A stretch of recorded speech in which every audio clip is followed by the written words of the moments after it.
ये भारत के physical division भौतिक विभाजन से संबंधित इसमें वन लाइनर है। देखते हैं, भारतीय उपमहाद्वीप मूलतः किस भूखंड का भाग था। भारतीय उपमहाद्वीप मूलतः किस भूखंड का भाग था, तो ये गोंडवाना लैंड का भाग था। जब पृथ्वी का फॉर्मेशन हो रहा था तो उसमें जो महाद्वीपीय वाला पोर्शन था उसको बाद में दो भागों में विभाजित हुआ था। ऊपर वाले को कहते थे अंगारा लैंड और नीचे वाले को कहते थे गोंडवाना लैंड, और जो ओशियन वाला पार्ट था उसको कहते थे पैंथेलासा। भारत में उपलब्ध पूरा चुंबकीय परिणामों से संकेत मिलते हैं कि प्राचीन काल में भारतीय भूखंड उत्तर दिशा की ओर विस्थापित हुआ। भूगर्भिक संरचना की दृष्टि से भारत को मुख्यतः तीन भागों में विभाजित किया गया है। भूगर्भिक संरचना की दृष्टि से भारत को मुख्यतः तीन भागों में विभाजित किया गया है। वो तीन भाग कौन कौन से हैं? हिमालय का पर्वतीय क्षेत्र, उत्तर का मैदानी भाग और दक्षिण का प्रायद्वीपीय पठार। वैसे तो और भी है, आइलैंड वगैरह को भी अलग विभाजित किया गया है, लेकिन यहाँ पर मूलतः जो है तीन भागों में विभाजित किया जाता है।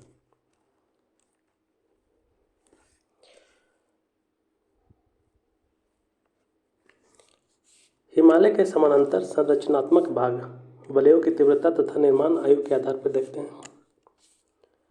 पहला जो है, जो फर्स्ट ऊपर वाले पोर्शन है उसको ट्रांस हिमालय या तिब्बत का क्षेत्र कहते हैं। उसके बाद आता है बृहत हिमालय या महान हिमालय।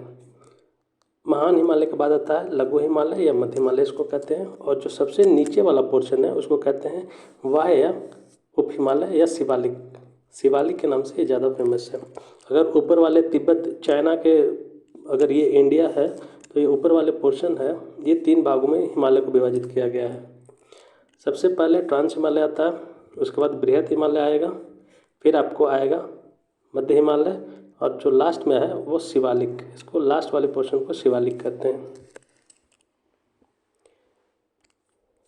हिमालय का निर्माण समानांतर वलय श्रेणियों से हुआ है।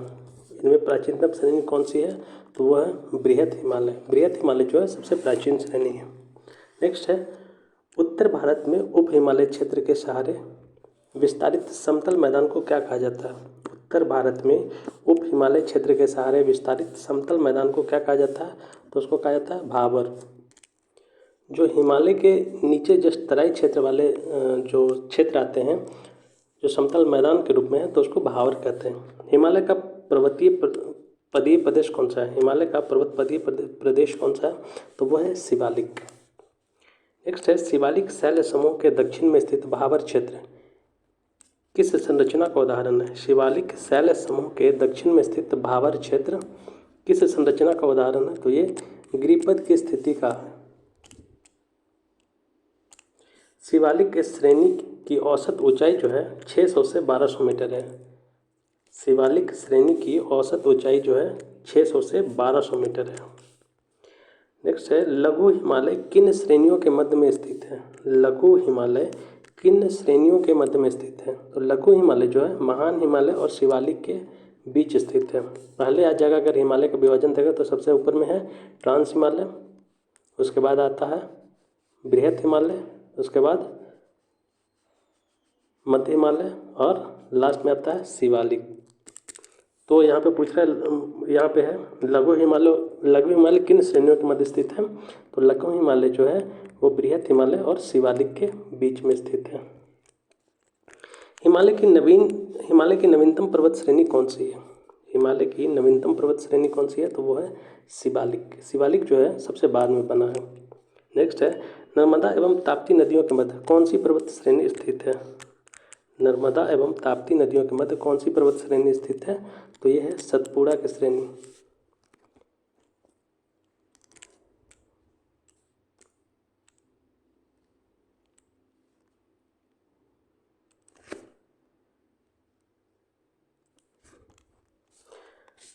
हिमालय की सबसे ऊंची पर्वत श्रेणी कौन सी है?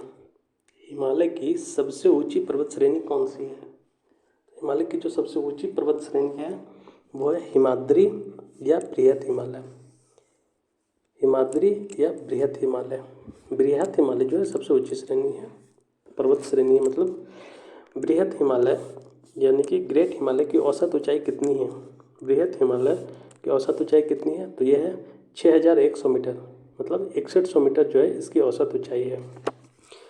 पीर पंजाल श्रेणी, पीर पंजाल श्रेणी किस राज्य में अवस्थित है? पीर पंजाल श्रेणी किस राज्य में अवस्थित है? तो ये है जम्मू कश्मीर में। ये हमेशा क्वेश्चन आता है, बहुत सारे एग्जाम में ये क्वेश्चन आता है। पीर पंजाल श्रेणी किस राज्य में अवस्थित है? तो ये जम्मू कश्मीर में। पूर्वी हिमालय की तुलना में पश्चिमी हिमालय में ट्री लाइन की ऊंचाई कम है। पूर्वी हिमालय की तुलना में पश्चिमी हिमालय में ट्री लाइन की ऊंचाई कम है। उत्तराखंड के पाताल तोड़ कुएं किस भाग में पाए जाते हैं? उत्तराखंड के पाताल तोड़ कुएं किस भाग में पाए जाते हैं? तराई भाग में। उत्तराखंड के पाताल तोड़ कुएं जो है तराई भाग में पाए जाते हैं।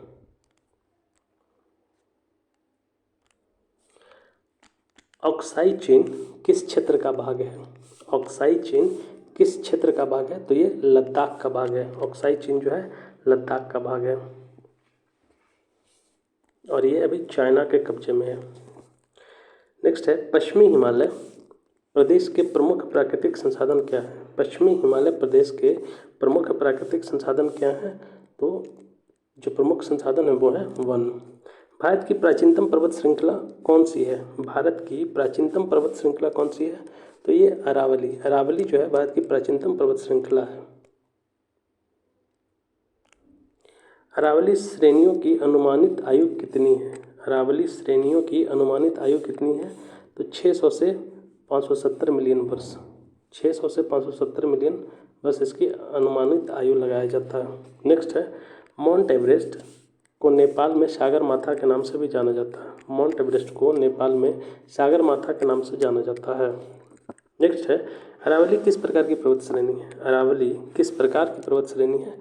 तो ये अवशिष्ट पर्वत श्रेणी है, रेसिडुअल माउंटेन है ये।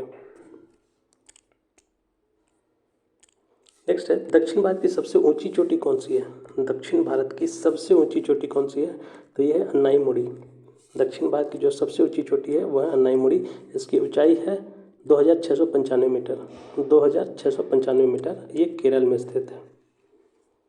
नेक्स्ट है नीलगिरी पर्वतमाला का विस्तार किन राज्यों में है? नीलगिरी पर्वतमाला का विस्तार किन राज्यों में है? तो वो तमिलनाडु एवं केरल में। नीलगिरी पर्वतमाला का विस्तार किन राज्यों में है? तमिलनाडु एवं केरल।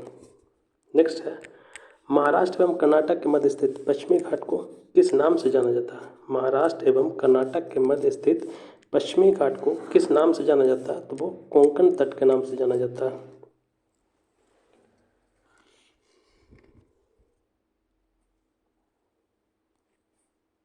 नेक्स्ट है इलायची की पहाड़ियाँ यानी कि कार्डमम हिल या कार्डमम माउंटेन किन राज्यों के मध्य सीमा बनाती है? इलायची की पहाड़ियाँ किन राज्यों के मध्य सीमा बनाती है? तो ये केरल एवं तमिलनाडु के मध्य सीमा बनाती है। नेक्स्ट है सेबराई पहाड़ियाँ। सेबराई हिल जो है किस राज्य में स्थित है? सेबराई हिल जो है किस राज्य में स्थित है? तो ये तमिलनाडु में स्थित है। नेक्स्ट है पूर्वी घाट और पश्चिमी घाट परस्पर नीलगिरी पहाड़ियों पर मिलते हैं। जो पूर्वी घाट और पश्चिमी घाट का माउंटेन है ये एक जगह पे मिलते हैं, उसको कहते हैं नीलगिरी।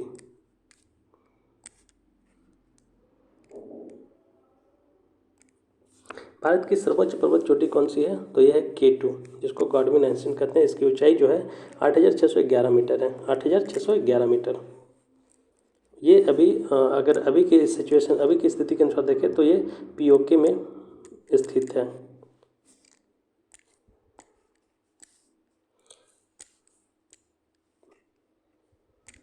विश्व की सर्वाधिक तीव्र ढाल वाली चोटी राकापोसी लद्दाख श्रेणी में स्थित है। विश्व की सर्वाधिक तीव्र ढाल वाली चोटी राकापोसी जो है लद्दाख श्रेणी में स्थित है। अब जो है भारत के कुछ पर्वत पठार और मैदान के बारे में मैप पे देखते हैं। देखिए हिमालय की जो शुरुआत होती है वो पामीर की पठार से होती है। नॉट ऑफ पामीर, यहाँ से जो है वो हिमालय का एक्सपेंशन शुरू होता है। और ये रहा गॉडविन आइलैंड। यहाँ पे जो है गॉडविन आइलैंड है। ये भारत की सबसे ऊंची चोटी है।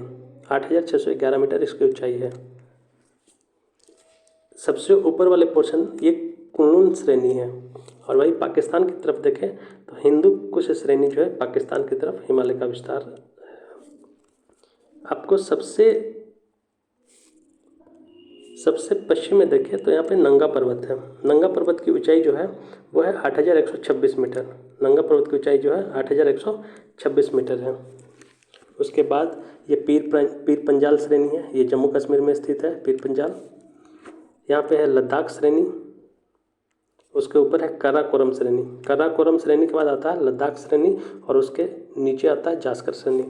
ये मैच करने के लिए या अरेंज करने के लिए देता है, तो उसके अनुसार देखिए तो सबसे ऊपर है काराकोरम श्रेणी, उसके बाद है लद्दाख श्रेणी, ठीक है, और ये है जास्कर श्रेणी।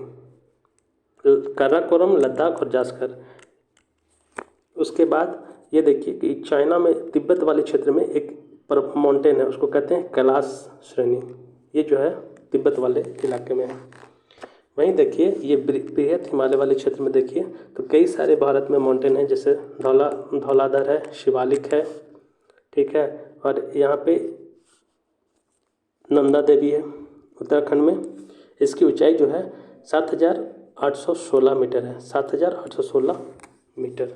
उसके बाद है धौलागिरी। देखिए एक है धौलाधर है और एक है धौलागिरी, कन्फ्यूज मत होइएगा। धौलाधर और धौलागिरी अलग अलग है। धौलागिरी की ऊंचाई जो है 8,167 मीटर है, 8,167 मीटर। उसके बाद है अन्नपूर्णा। अन्नपूर्णा जो है 8,091 मीटर इसकी ऊंचाई है। ये नेपाल में स्थित है।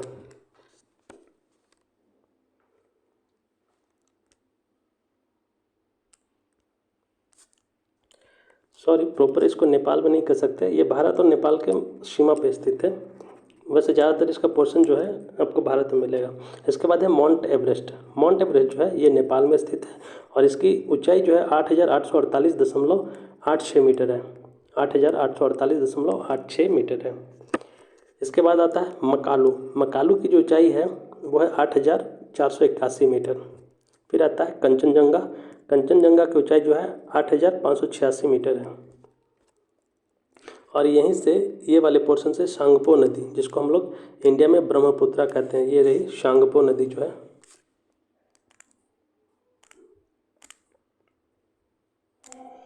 इस रिवर को देखिए तो ये है सांगपो नदी, जिसको भारत में ब्रह्मपुत्रा के नाम से जाना जाता है। और सबसे लास्ट में यहाँ पे एक पहाड़ी है जिसको कहते हैं नामचा बरवा। नामचा बरवा की ऊंचाई जो है 7,782 मीटर है। उसके बाद फिर अगर पहाड़ियों को देखो तो नॉर्थ ईस्ट में यहाँ पे डफला पहाड़ी है, मिकिर पहाड़ी है और बहुत छोटे छोटे अन्य पहाड़ियाँ हैं। मिकिर है, मिसमी है, यहाँ पे देखिए पटकाई बूम है, नागा पहाड़ी है, लुसाई पहाड़ी है, जयंतिया है, खासी है, गारो है। ये मेघालय वाले और असम वाले सेक्शन में ये एक्सपेंशन है इसका। उसके बाद देखिए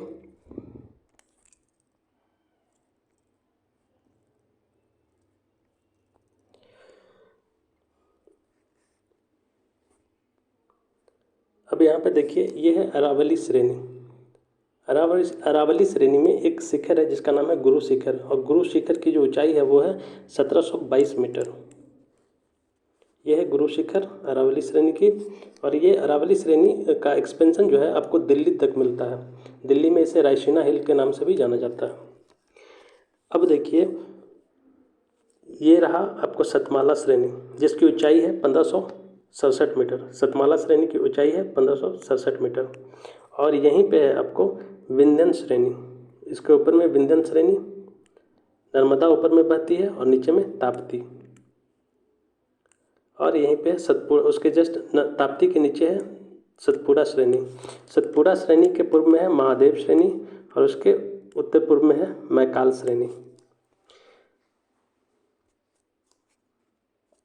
और इसी का एक्सपेंशन जो है आपको यहाँ पे राजमहल पहाड़ी देखने को मिलेगा। अब आपको दक्षिण भारत के जो कुछ श्रेणियाँ हैं उसको देखते हैं। यहाँ पे आपको हरिश्चंद्र पहाड़ी मिलेगा जो कि महाराष्ट्र वाले रीजन में है। और यहीं पे आपको थालघाट, एक दर्रा है थालघाट और बोरघाट, वो आपको देखने को मिलेगा। ये आपको पश्चिमी घाट का जो एक्सपेंशन है सह्याद्री पहाड़ी है, उसमें आपको थालघाट और बोरघाट है। और हरिश्चंद्र पहाड़ी की जो सर्वोच्च चोटी है वो है कलसुबाई। हरिश्चंद्र पहाड़ी की नहीं, इसको कह सकते हैं कि पश्चिमी घाट की जो एक चोटी है उसका नाम है कलसुबाई और उसकी ऊंचाई जो है 1646 मीटर है।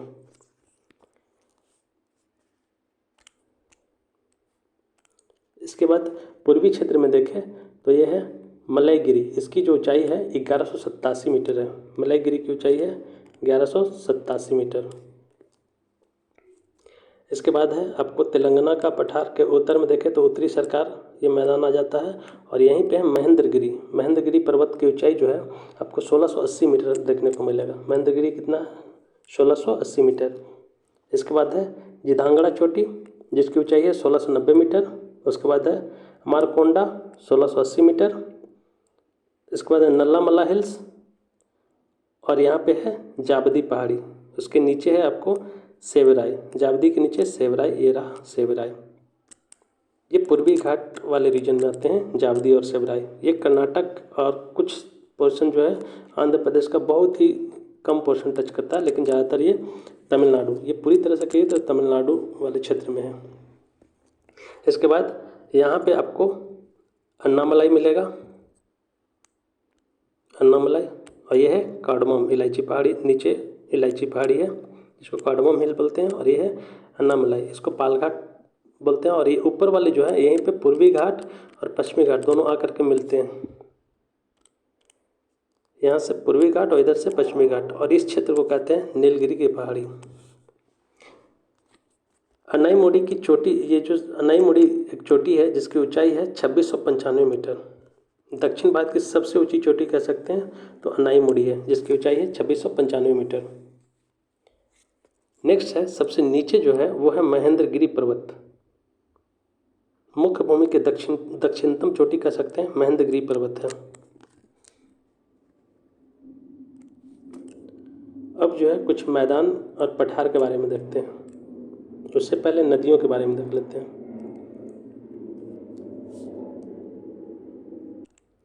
नदियों को अरेंज करने के दृष्टिकोण से देखते हैं। सबसे ऊपर में बह रही है सिंधु नदी, उसके जस्ट नीचे बह रही है झेलम, उसके नीचे है चेनाब, चेनाब के नीचे है रावी और सबसे नीचे बह रही है सतलज नदी। और उसके पूर्वी साइड में देखें तो यमुना नदी है, यमुना के पूर्व में है गंगा नदी और ये दोनों आकर के इलाहाबाद के प्रयागराज में मिल जाते हैं। और यही आगे चल करके फिर इसमें कई सारी अन्य नदियाँ मिलती है जैसे घाघरा, गंडक, बिहार में भी कई सारी नदियाँ मिलती है और ये जा कर के बंगाल की खाड़ी में गिरती है। इधर से देखें तो जो सांगपो नदी है, सांगपो नदी तिब्बत में ब्रह्मपुत्रा को सांगपो बोलते हैं और ये फिर भारत में आकर के ब्रह्मपुत्रा कहलाती है और फिर ये जा कर के बंगाल की खाड़ी में मिल जाती है।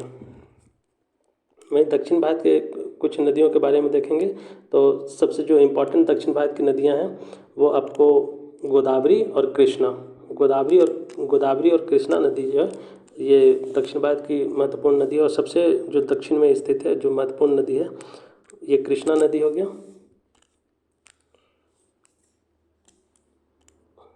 कृष्णा, और इसके नीचे जो है ये कावेरी और ये रहा आपको गोदावरी। कुछ पठार जो हैं जो बहुत इम्पॉर्टेंट है जैसे कि मालवा का पठार, मध्य भारत का पठार, इसके बाद बुंदेलखंड का पठार, छोटा नागपुर का पठार। और छोटा नागपुर पठार का ही एक ये भाग जो है आपको गारो खासी जयंतिया वाले जो सेक्शन आता है खास करके असम का या मेघालय का जो पठार है, यहाँ पे मेघालय का पठार जो है ये छोटा नागपुर पठार का ही एक्सपेंशन है ये।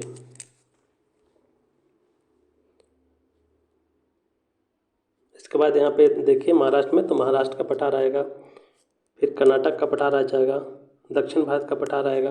कई सारे पठारे हैं, पठारी इलाके हैं, खास करके दक्षिण भारत तो पूरा पठारी इलाका ही है।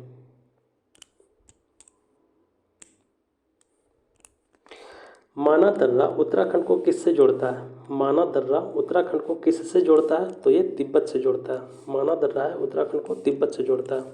इसके बाद है नंदा देवी शिखर किस राज्य में अवस्थित है? नंदा देवी शिखर जो है उत्तराखंड में स्थित है।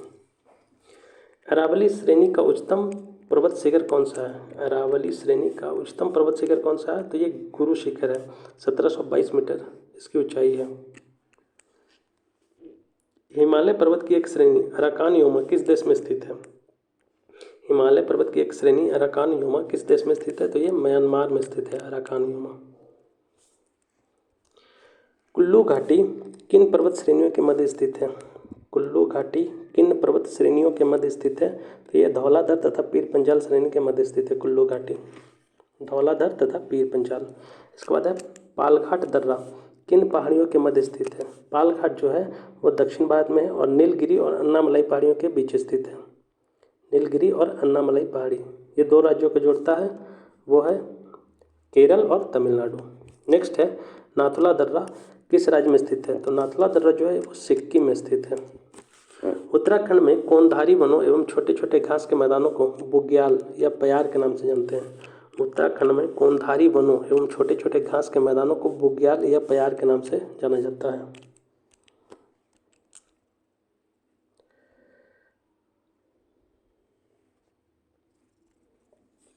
लिपुलेख, माना एवं नीति दर्रा कहाँ स्थित है? तो ये उत्तराखंड में है। लिपुलेख, माना एवं नीति दर्रा जो है उत्तराखंड में है। रोहतांग दर्रा किस राज्य में स्थित है? रोहतांग दर्रा हिमाचल प्रदेश में। रोहतांग दर्रा किस राज्य में स्थित है? तो ये हिमाचल प्रदेश में। पूर्वी हिमालय में औसत हिम रेखा 3500 मीटर तथा पश्चिमी हिमालय में 2500 मीटर ऊंचाई पर पाई जाती है। पूर्वी हिमालय में औसत हिम रेखा जो है 3500 मीटर तथा वहीं पश्चिमी हिमालय में 2500 मीटर ऊंचाई पर पाई जाती है। भारत का सबसे बड़ा हिमनद कौन सा है? भारत का सबसे बड़ा हिमनद कौन सा है? तो वो है सियाचिन। सियाचिन ग्लेशियर जो है भारत का सबसे बड़ा हिमनद है। चौराबाड़ी ग्लेशियर कहाँ स्थित है? चौराबाड़ी ग्लेशियर कहाँ स्थित है? चौराबाड़ी जो है केदारनाथ मंदिर के उत्तर में स्थित है चौराबाड़ी ग्लेशियर। मेघालय का पठार किसका भाग है? मेघालय का पठार किसका भाग है? तो ये प्रायद्वीपीय पठार का ही भाग है। मेघालय का पठार जो है प्रायद्वीपीय पठार का ही भाग है। भारत के प्रायद्वीपीय पठार किस काल में निर्मित हुए हैं? भारत के प्रायद्वीपीय पठार किस काल में निर्मित हुए हैं? तो पैलियोजोइक महाकल्प में ये विकसित हुए हैं, पैलियोजोइक महाकल्प। नेक्स्ट है अरावली एवं विंध्य श्रृंखलाओं के मध्य कौन सा पठार स्थित है? अरावली एवं विंध्य श्रृंखलाओं के मध्य कौन सा पठार स्थित है? तो ये मालवा का पठार स्थित है, मालवा का पठार। नेक्स्ट है दंडकारण्य क्षेत्र। दंडकारण्य क्षेत्र कहाँ अवस्थित है? दंडकारण्य क्षेत्र जो है छत्तीसगढ़ एवं उड़ीसा के मध्यवर्ती भाग में, छत्तीसगढ़ एवं उड़ीसा के मध्यवर्ती भाग में। लघु हिमालय एवं शिवालिक श्रेणी के मध्य में विस्तृत समतल संरचनात्मक स्थल को पूर्व में द्वार तथा पश्चिम में दून के नाम से जाना जाता है। लघु हिमालय एवं शिवालिक श्रेणी के मध्य में विस्तृत समतल संरचनात्मक स्थल को पूर्व में द्वार तथा पश्चिम में दून के नाम से जाना जाता है। भारत का औसत समुद्र तल किस तट से मापा जाता है? भारत का औसत समुद्र तल किस तट से मापा जाता है? ये गलत है क्योंकि चेन्नई के तट से मापा जाता है, यहाँ गलत दिया है। भारत का औसत समुद्र तल किस तट से मापा जाता है? तो वो चेन्नई के तट से मापा जाता है। भारत की समुद्र तट रेखा की कुल लंबाई कितनी है? भारत की समुद्र तट रेखा की कुल लंबाई कितनी है? तो यह 7516.6 किलोमीटर, 7516.6 किलोमीटर। नेक्स्ट है किस राज्य की तटीय सीमा सबसे लंबी है? किस राज्य की तटीय सीमा सबसे लंबी है? तो वह है गुजरात की, 1214.7 किलोमीटर है। किस राज्य की तटीय सीमा सबसे लंबी है? तो वो गुजरात की 1214.7 किलोमीटर। भारत के कितने राज्य समुद्री तटरेखा से संलग्न हैं? भारत के कितने राज्य समुद्री तटरेखा से संलग्न हैं? तो वो है 9 राज्य तथा 4 केंद्र शासित प्रदेश। 9 राज्य तथा 4 केंद्र शासित प्रदेश हैं। 9 राज्यों में अगर देखें तो गुजरात है, महाराष्ट्र है, कर्नाटक है, केरल है, तमिलनाडु है, पश्चिम बंगाल है, आंध्र प्रदेश, उड़ीसा, गोवा, पुडुचेरी, अंडमान निकोबार, लक्षद्वीप, दादरा व नगर हवेली और दमन द्वीप, ये दोनों को मर्ज कर दिया गया, दादरा व नगर हवेली और दमन द्वीप को। नेक्स्ट है प्राचीन भारतीय ऐतिहासिक भूगोल में रत्नाकर नाम किसका सूचक था? प्राचीन भारतीय ऐतिहासिक भूगोल में रत्नाकर नाम किसका सूचक था? तो ये हिंद महासागर का प्राचीन नाम जो था वो रत्नाकर था। नेक्स्ट है तमिलनाडु व आंध्र प्रदेश के समुद्री तट का क्या नाम है? तमिलनाडु व आंध्र प्रदेश के समुद्री तट का क्या नाम है? तो उसका नाम कोरोमंडल तट है, कोरोमंडल तट। और वहीं अगर केरल कर्नाटक वाले तट को देखें तो उसको मालावर तट कहते हैं। कन्याकुमारी को किस अन्य नाम से जाना जाता है? कन्याकुमारी को किस अन्य नाम से जाना जाता है? तो इसको जाना जाता है केप केमोरिन के नाम से, केप केमोरिन। नेक्स्ट है अंडमान और निकोबार द्वीप समूह में सबसे अधिक ऊंचाई वाली चोटी कौन सी है। अंडमान और निकोबार द्वीप समूह में सबसे अधिक ऊंचाई वाली चोटी कौन सी है, तो यह है सैडल पीक। सैडल पीक जो है अंडमान और निकोबार द्वीप समूह के सबसे अधिक ऊंचाई वाली चोटी है।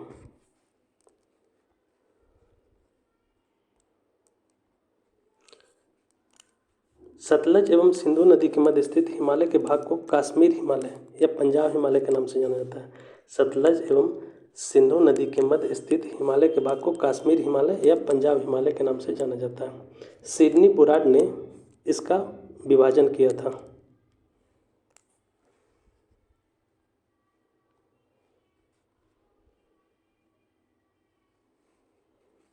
नेक्स्ट है अंडमान व निकोबार द्वीप समूह स्थित है। अंडमान व निकोबार द्वीप समूह बंगाल की खाड़ी में स्थित है।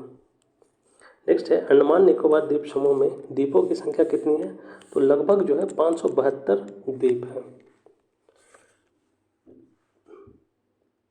नेक्स्ट है 10 डिग्री चैनल किन दो द्वीपों को पृथक करता है। 10 डिग्री चैनल जो है किन दो द्वीपों को पृथक करता है, तो ये करता है अंडमान को निकोबार द्वीप से। अंडमान को निकोबार द्वीप से। नेक्स्ट है बैरन द्वीप। बैरन द्वीप अवस्थित है बंगाल की खाड़ी में। ये एक ज्वालामुखी द्वीप है। बैरन द्वीप जो है एक ज्वालामुखी द्वीप है और ये अवस्थित है बंगाल की खाड़ी में। नेक्स्ट है श्रीहरिकोटा द्वीप कहाँ अवस्थित है। श्रीहरिकोटा द्वीप कहाँ अवस्थित है, तो ये पुलिकट झील के समीप स्थित है। पुलिकट झील के समीप स्थित है श्रीहरिकोटा द्वीप।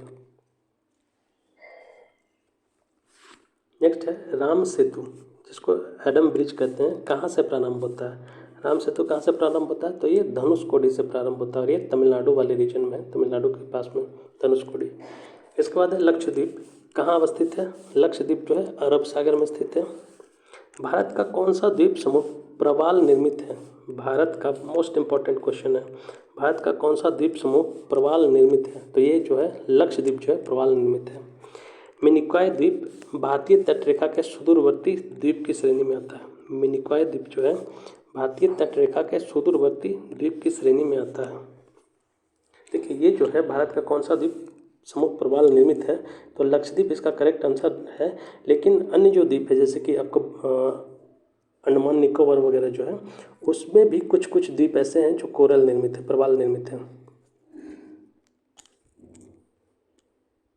नेक्स्ट है भारत एवं श्रीलंका के मध्य कौन सा द्वीप स्थित है। भारत एवं श्रीलंका के मध्य कौन सा द्वीप स्थित है, तो पंबन द्वीप।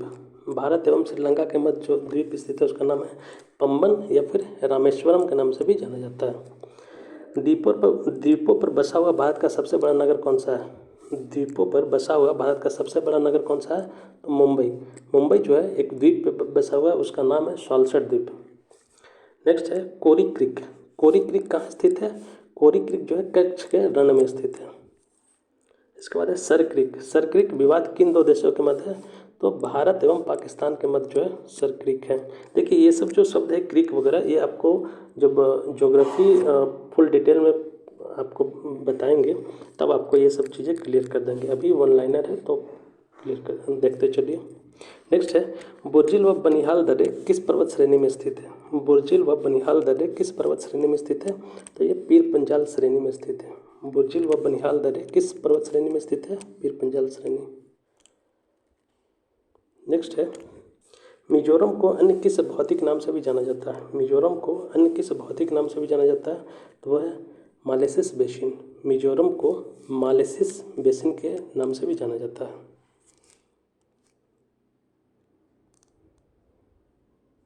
ये ऑलरेडी देख चुके हैं पहले, लेकिन फिर से एक बार देख लेते हैं। माउंट एवरेस्ट जो नेपाल में स्थित है, इसकी ऊंचाई है 8,848.86 मीटर। नेक्स्ट है केटू या गॉडविन आइंस्टीन, ये भारत के पीओके में स्थित है और इसकी ऊंचाई है 8,611 मीटर। नेक्स्ट है कंचनजंगा, भारत नेपाल सीमा पर स्थित है, 8,586 मीटर इसकी ऊंचाई है। इसके बाद है मकालू। मकालू जो है नेपाल में है, 8,481 मीटर। इसके बाद है धौलागिरी। धौलागिरी नेपाल में है, 8,167 मीटर इसकी ऊंचाई है। नंगा पर्वत भारत में है, इसकी ऊंचाई है 8,126 मीटर। इसके बाद है अन्नपूर्णा, ये नेपाल में स्थित है। अन्नपूर्णा की ऊंचाई जो है 8,091 मीटर है वहीं नंदा देवी भारत में स्थित है, 7,816 मीटर इसकी ऊंचाई है। कामेत जो है भारत में है, 7,756 मीटर है। नामचा बरवा तिब्बत में है, ये 7,782 मीटर है। इसके बाद है गुरुला मंदाता, ये तिब्बत के चीन में मतलब तिब्बत में है और इसकी ऊंचाई है 7,728 मीटर।